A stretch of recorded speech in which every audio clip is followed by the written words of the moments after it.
Hoddle Street, Richmond, the bustling link between two of Melbourne's busiest freeways, is a 19th century heritage listed warehouse, which is also a link, but to Australia's vibrant rock music tradition.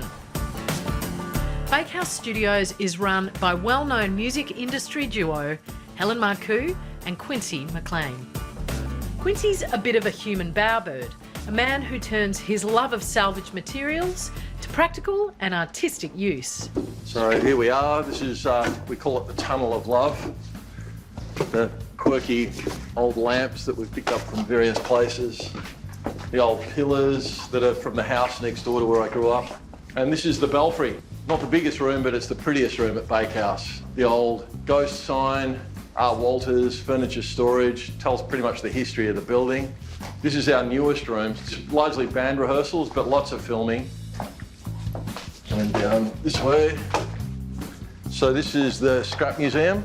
It's our biggest room. It was once described by Elvis Costello as the most beautiful rehearsal room in the world.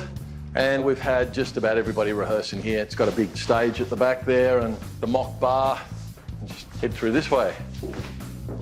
And the Jezebel room. Bit of character in here. But it's not only the studios that are decorated with found objects. There's a garden with similar origins.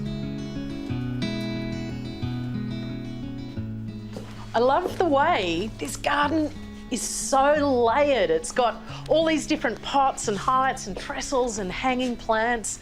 It's so lush, it feels completely enclosed. It does, and all of this stuff has come from Quincy's gleaning from the side of the road, or things that were left behind here. So if you look at that old boiler, so that sat in the laundry over here and it moved over there. This trough was donated by the neighbours who had tossed it out in the front yard. But even things like the Rio over here that Quincy found on the side of the road is used to elevate things. So you can see we're getting higher and higher up through the courtyard. And begonias are such popular plants. I can see that you've got some gorgeous spotty leaf forms. The spotty leaves were a recent acquisition. They were a gift from someone, but they have continued on the begonia tradition at Bakehouse. But bromeliads are big, because they came out of Quincy's auntie's garden and, you know, you yank them out, you put them in and off they go. Every piece, every aspect of this place has been found and put together. We realised that little bit of sanctuary is just so important in the creative process. Especially when you're surrounded by, you've got Hoddle Street, Victoria Street, train lines. It's so noisy and polluted out there. And you come in here and now it's like an oasis. You're in a stuffy rehearsal room for 6 hours at a time, but when you have your break, the whole idea is that you can clear your head and you can relax and be rejuvenated. And even the people that don't notice plants, I think they subliminally appreciate it all. There wouldn't be an Australian musician that hadn't practiced or recorded here. Most people have been through. Ed Sheeran did his first ever performance in Australia here at Bakehouse. So he just sold a whole bunch of like 100,000 records in the UK. Outsold the Beatles in his first week of the A-Team. You would be surprised how many musicians are gardeners. It's a very symbiotic kind of relationship. There's a really cute photo of Susie Quattro. She just adored this garden. Some of my favourites are John Cale, massive, original founding member of the Velvet Underground. Daddy Cool, doing, I think it was the 50th anniversary and they were getting inducted to the Hall of Fame.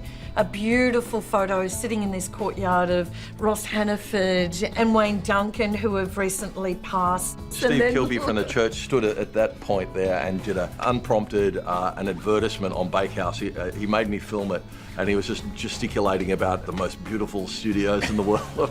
It's got a lovely feeling, ambient feeling in there. It's the best space in Australia, if not one of the very best in the world. And tell them Steve sent you.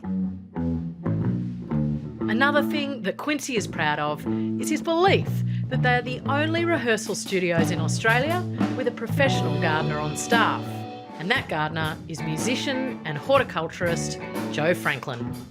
So I've been rehearsing at Bakehouse for probably 10, 15 years. And so when I got the call from Helen, like, I don't even think Helen finished her sentence. I was just like, I'll do it. Because I know these gardens, you know, you walk out of a rehearsal room and you walk into this deliciousness. And, you know, now I walk out of the rehearsal room in a slightly different way. I'm like, start picking at things, looking at things. Don't put your cigarette butt in there if you don't mind. Plants like beer, not butts. You'll notice around some of the plants there are bluestones, and they're like bull bars, bumper bars for amps and things that people like come through with their guitars and their whatevers and smash into things. So I guess on that level, you know, you kind of watch what people's trails and paths are so you can protect your babies a bit.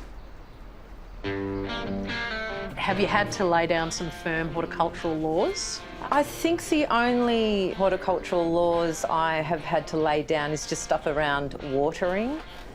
You know, haven't had to lay it down too firmly. It's just like, I'm doing the watering around here.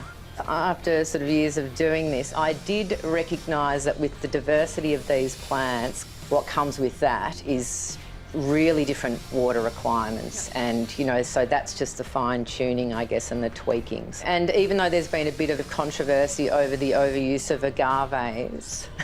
When you say controversy, you're not like the massive agave fan, whereas Quincy is. Quincy loves them. Look, the thing about the agaves is, I guess, as we know, they became very popular and then they became over-popular, so people started throwing them out. So they're really excellent fodder for side-of-the-road pickups. You wrench them out of the pots, chuck them on the ground. You can leave them there for ages and they're like, I don't care, I will grow despite all of you. So much love goes into this, and some people just see things differently, and this is what, you know, Quincy and Helen have brought into this by starting this garden. You know, you can see all of the found objects and what they've turned into, you know, the discarded, which is now revered, you know, a bit centre stage, which is very cool. The thing about this garden is that we get plants that are out of fashion because people get sick of them. And eventually we realise, just like us, they'll come back into fashion again.